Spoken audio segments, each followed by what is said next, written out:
Ada beberapa hal yang ingin saya sampaikan kepada Buya, mungkin sebagai koreksi. Satu, kitab Ghiyasul Umam fil Tiyasiz Zulam bukan karangan Imam Al-Juwaini, tetapi pada sore ini, mohon maaf, sepertinya ulama tidak ada yang ragu, tetapi Buya Ar-Razi Hasim agak ragu. Kalau hadis itu yang dijadikan dasar bahwa baginda Rasul secara formal baru sudah menjadi Rasul sebelum dunia ini diciptakan, maka saya hari ini mau mengatakan bahwa saya sudah sejak dulu menjadi pengurus Aswaja NU Center sebelum dunia ini diciptakan. Tolong jawaban tentang hal itu lebih dijabarkan lebih luas lagi oleh Buya Ar-Razi Hasim. Terima kasih. Baik. Apa arti bu'isa? Ma makna bu'isa? Apa arti bu'isa? Apa artinya Kiai? Diutus sebagai seorang nabi secara formal. Itu kalam antum atau teksnya? Terserah Buya Ar-Razi. Enggak, saya tanya karena antum mengungkapkan teks, saya tanya, ma makna bu'isa? Antum umur segitu sudah sadar belum jadi ketua NU Center? Aneh tanya serius, udah sadar belum? Syai'ani mukhtalifani, dua hal yang berbeda. Antum menyadari sebagai ketua NU Center beda dengan Nabi SAW. Dua hal yang berbeda. Apakah kalam Ibnul Munzir yukhalifun Nabi SAW? Bisakah kalam Ibnul Munzir mengalahkan kalam Nabi? Mata tadri annaka nabiyyun. Kapan engkau tahu engkau seorang Nabi SAW? Gak bisa. Maka kalam itu bukan Ibnul Munzir yang salah. Anta mukhti fi fahmi ma'nal bi'tsah. Kita berbicara bab nubuwah, la bi'tsah ya akhi. Ya, kita nggak ngomong tentang bi'tsah, muttafaq annahu bu'isa fil arba'in. Ini adalah multi level marketing yang sesungguhnya. Maka jangan ragu memulai wakaf dengan diri kita sendiri dan ajak orang lain. Baik, kemudian pelajaran selanjutnya Kiai Musi.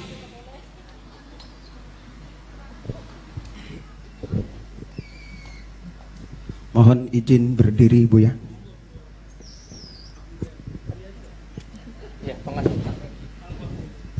Assalamualaikum warahmatullahi wabarakatuh. Yang pertama, saya sebenarnya malu disebut Kiai, Buya, karena cuma dompleng. Kebetulan bapak saya disebut Kiai, akhirnya saya walaupun begini disebut Kiai.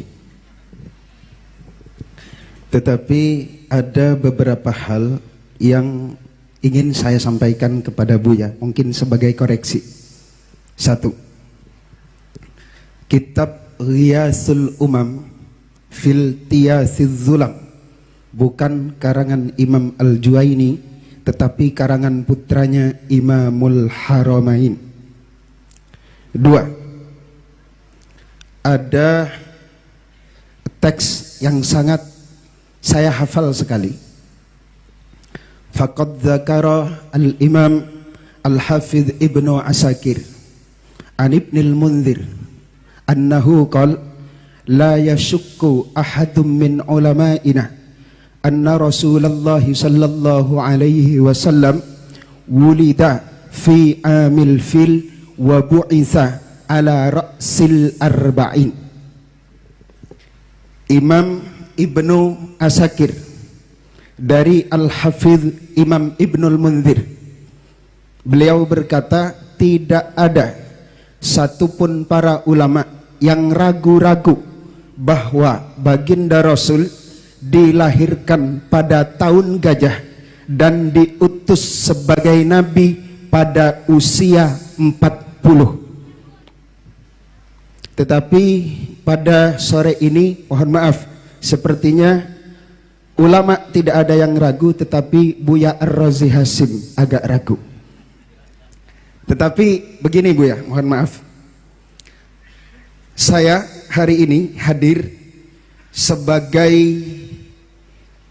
salah satu pengurus Aswaja NU Center. Kalau Buya tadi mengatakan ada hadis mata kunta nabiyan, kapan engkau ya Rasul dijadikan sebagai nabi oleh Allah Subhanahu wa taala? Beliau menjawab, kuntu nabiyan wa adam bainal ma'i wat turab. Kalau hadis itu yang dijadikan dasar bahwa baginda Rasul secara formal baru sudah menjadi Rasul sebelum dunia ini diciptakan, maka saya hari ini mau mengatakan bahwa saya sudah sejak dulu menjadi pengurus Aswaja NU Center sebelum dunia ini diciptakan. Kemudian yang keempat, mohon maaf, Cukup. kajian kita pada sore hari ini sepertinya bukan tentang urgensi kitab kuning dalam berbangsa dan bernegara, tetapi lebih ke pembahasan urgensi thariqah dalam berbangsa dan bernegara. Jadi kalau ada pertanyaan yang mengarah kepada hal-hal yang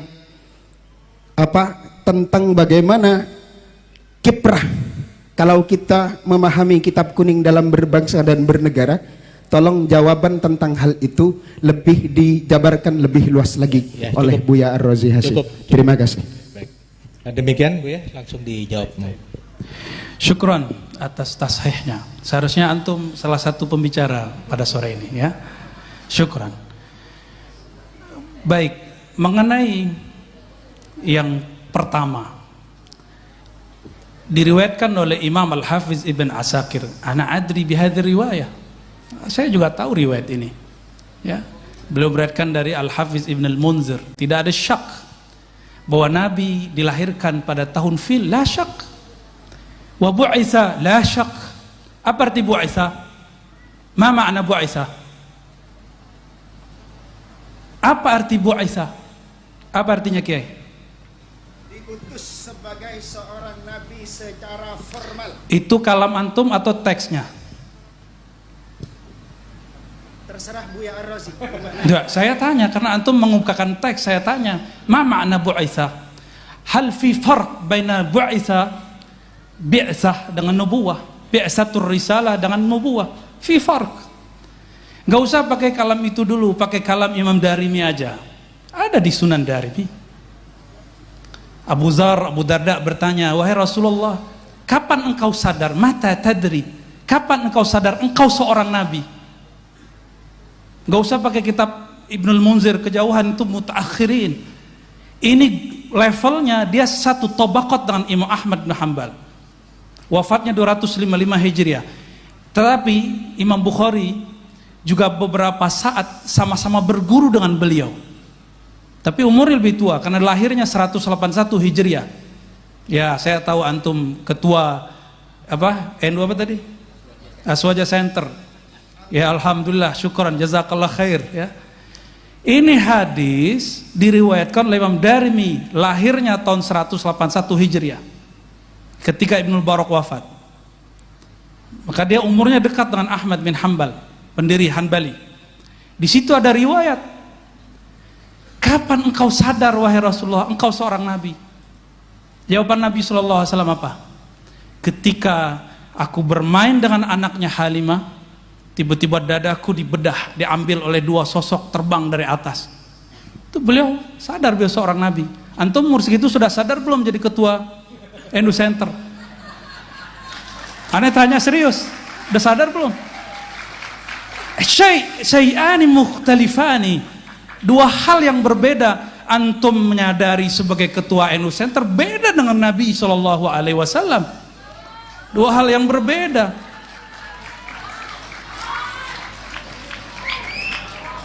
Ada, apakah kalam Ibnul Munzir yukhalifun Nabi SAW? Bisakah kalam Ibnul Munzir mengalahkan kalam Nabi? Mata tadri annaka nabiyyun, kapan engkau tahu engkau seorang Nabi SAW? Gak bisa. Maka kalam itu bukan Ibnul Munzir yang salah. Anta mukhti fi fahmi ma'na al-bi'tsah. Kita berbicara bab nubuwah, la bi'tsah ya akhi. Ya, kita nggak ngomong tetap bi'sa muttafaq annahu bu'isa fil arba'in. Ini aneh sengaja bil Arabian dijawab biar yang lain nggak paham juga yang lain. Ya, bainana mahabbah baini wa bainak. Taib. Halas. Apa lagi?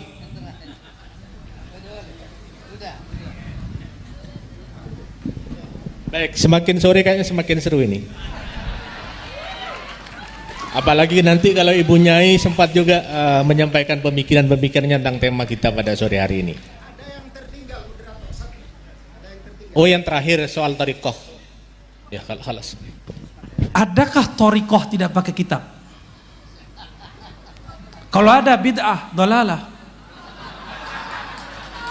Maka antum lihat saya berbicara kenapa saya bawa tentang nuansa spiritual dalam bab kitab. Karena saya menemukan justru kebangkitan rohani spiritual saya ada di dalam kitab. Mungkin kita beda pandangan, gak masalah. Dan saya melihat orang-orang yang membackup negeri ini, salah satunya orang yang baca kitab dan dia seorang mursyid thariqah. Dulu presiden yang lama juga sama, sebelum presiden ini, kalau dia lagi ada masalah dikumpulkan mursyid-mursyid kiai-kiai ke istana, zikiran la ilaha illallah. Ada. Mereka cuma ngamalkan satu hadis qudsi, la ilaha illallahu hisni. La ilaha adalah bentengku. Siapa yang masuk bentengku aman dari gangguan, ya, siksaku, apalah segala macam. Itu dipakai, maka aman waktu memerintah. Sekarang dibongkar-bongkar lagi. Paham maksudnya ya? Adakah thariqah terlepas dari sosok seorang kiai? Adakah thariqah terlepas dari sosok kitab kuning, dari ilmu-ilmu yang ada di kitab kuning? Gak ada. Saya yakin, hakul yakin, antum pasti belajar sejarah. Kerajaan Banten dulu dipimpin rajanya, sultannya seorang sufi dan mengajar kitab. Di Banten ada Sultan Hasanuddin. Sanad-sanad kita, beberapa kitab ke beliau sebenarnya, sanad thariqah. Mereka memimpin negara seorang sufi. Di Riau, di Kalimantan, di Aceh, semuanya, hampir semuanya, ya. Bahkan thariqah Sanusiyah, thariqah Naqsyabandiyah, ya. Bahkan di Maghrib itu apa aja ada thariqah, Tijani, Siddiqiyah, Ghumariyah, Jazuliyah, Masya Allah. Dan raja-rajanya ngaji kitab, dipandu oleh kitab, ya. Kenapa saya nggak banyak berbicara bab politik bernegara, ya itu lebih paham beliau lah, itu bagian ranah beliau, takut lebih salah lagi saya kalau ngomong. Maka saya menghindari bab itu dari tadi, ya. Barangkali itu Kiai, ya. Taib. Baik, saya kira cukup ya Kiai Musi. Nanti berlanjut di diskusinya di warung kopi saja nanti.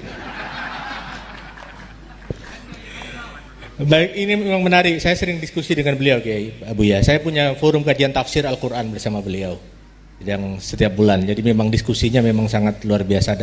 Ada dirasa naqdiyah, ada dirasa tahliliyah juga. Baik, saya persilahkan yang ini yang, oh ya silakan yang itu sudah kadung Kiai Abdul Hadi ini, tapi bukan Buya ini. Masih kiai sih levelnya. Assalamualaikum warahmatullahi wabarakatuh.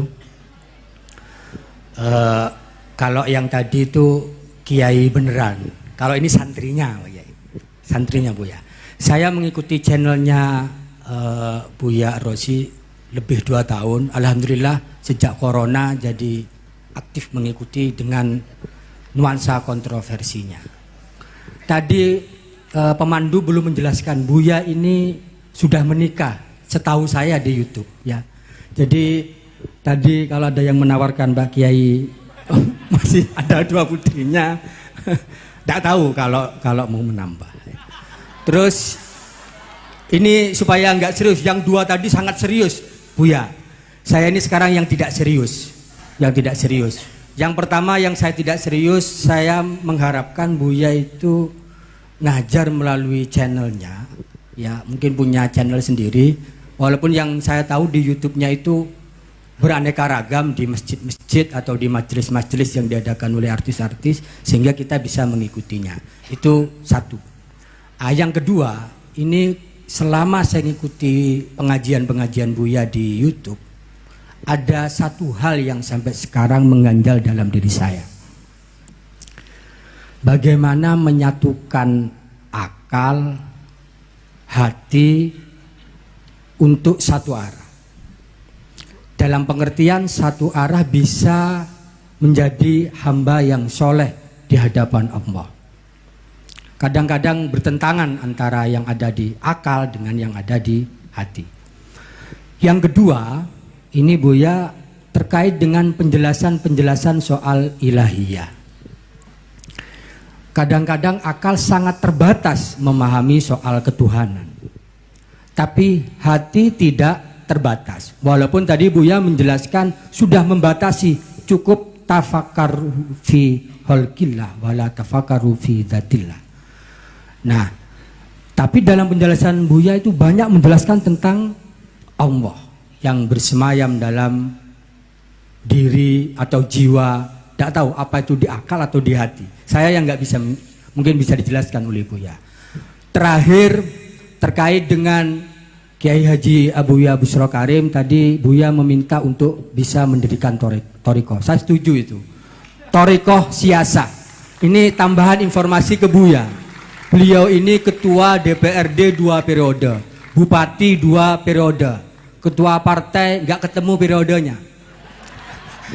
Artinya kalau dalam soal torikoh siasa cukuplah beliau politisi yang soleh, dan insya Allah yang hadir di sini ini banyak santri beliau dalam soal politik. Dalam soal kitab saya juga sering mengikuti channelnya walaupun sering putus-putus.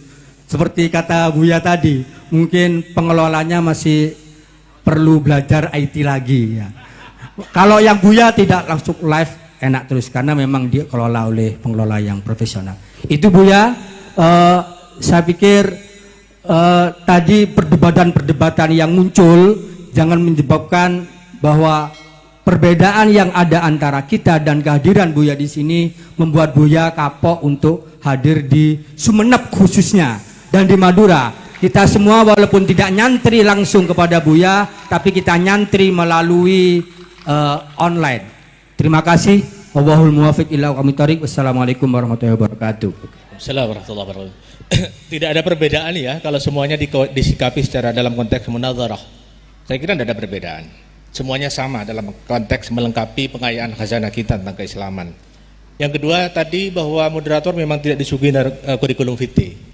Jadi tidak sempat memperkenalkan beliau karena saya melihat bahwa al-ma'ruf la yu'arraf. Jadi orang yang sudah terkenal tidak perlu diperkenalkan lagi. Karena yang qabilu al-mu'athira itu hanya nakiratun. Sementara Buya sudah makrifat di mana-mana di channel YouTube-nya. Alhamdulillah kali ini kita datangkan langsung beliau dan sempat mengaji kepada beliau. Baik, pertanyaan soal akal dan hati Buya. Jadi hubungannya seperti apa? Kemudian suluk ilahiyah dan tariqah Kiai Bushro ini. Silakan. Ya, tariqah al-Bushrawiyah. Baik, Bapak Ibu, para kiai, para bocah mahasantri. Tadi ada yang terbakar kayaknya. Santai aja. Allahumma shalli ala Sayyidina Muhammad ya. Jidal munazarah bahsul masail itu masa lalu. Makanya saya menghindari biasanya jidal-jidal. Ya. Mohon maaf Kiai ya. Saya menghindari sekali karena kalau dipancing takutnya masuk. Sayanya masuk nggak bisa keluar. Ya, itu pesan dari guru saya ya. Tapi kalau ada yang bertanya dan ada yang mau mubahasa, saya terima ya. Tapi saya nggak akan datang kalau diundang debat. Tapi kalau mau datang, tafadhal, ana maftuhu ra'yan aqlan wa qalban insyaallah ya. Nggak ada masalah.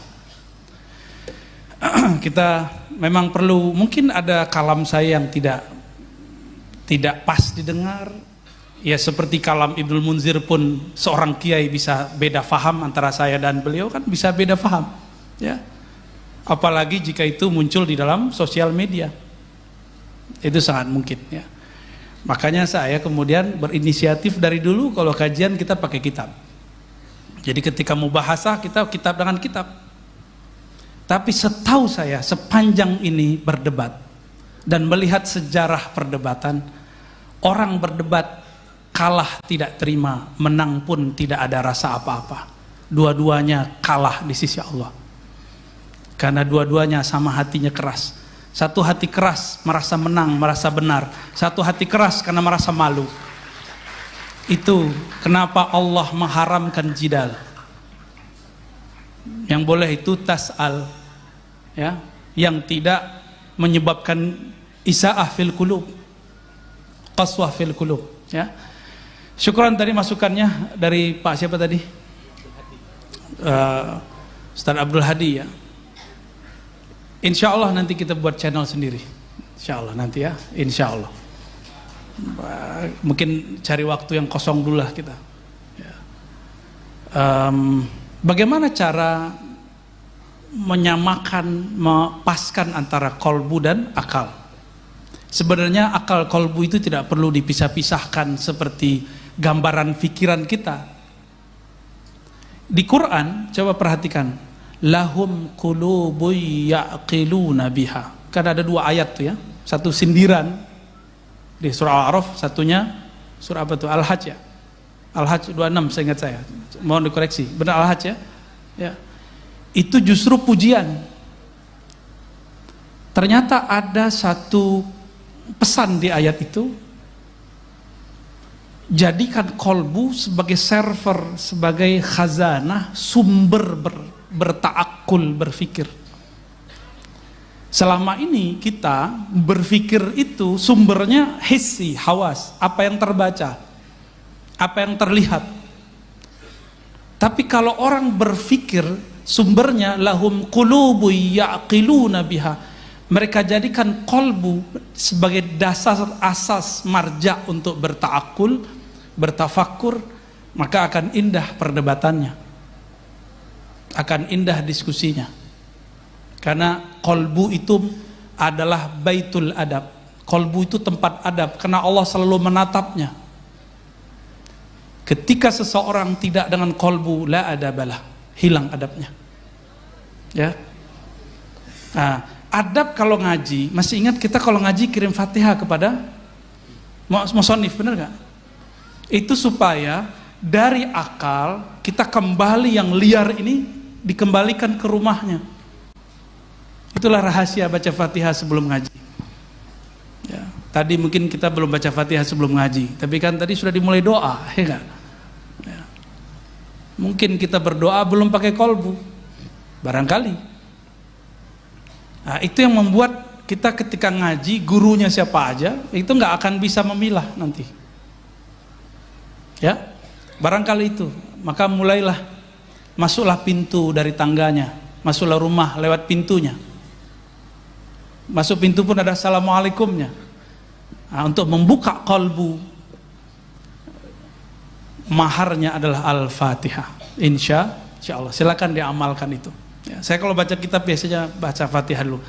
Mau ngaji di syekh mana di YouTube, biasanya di awal atau di akhir saya baca Al-Fatihah. Biasanya begitu. Ya. Sehingga kita tidak menangkapnya dengan akal. Akal ini di sini mohon maaf. Yang belajar ilmu neurologi, di bagian depan kita ada namanya otak, kortek apa istilahnya, ya. Dia cuma 10% dari otak ini, cuma 10%. Dia seperti reptil. Kalau lihat orang baru, dia pengen ngelawan, pengen begini, itu reptil. Makanya jika kita lahum qulubu ya'qiluna biha, itu dengan mahabbah, dengan ukhuwah, dengan husnuzzan. Itu kalau lahum qulubu ya'qiluna biha. Lain dengan mereka yang disebutkan dalam surah Al-A'raf. Ya. Mereka punya kolbu la ya'qiluna biha. Tapi kolbunya dibiarkan tidur. Enggak digunakan, ya. Wallahu a'lam bishawab. Baik, silakan kasih aplaus untuk Buya Rosi.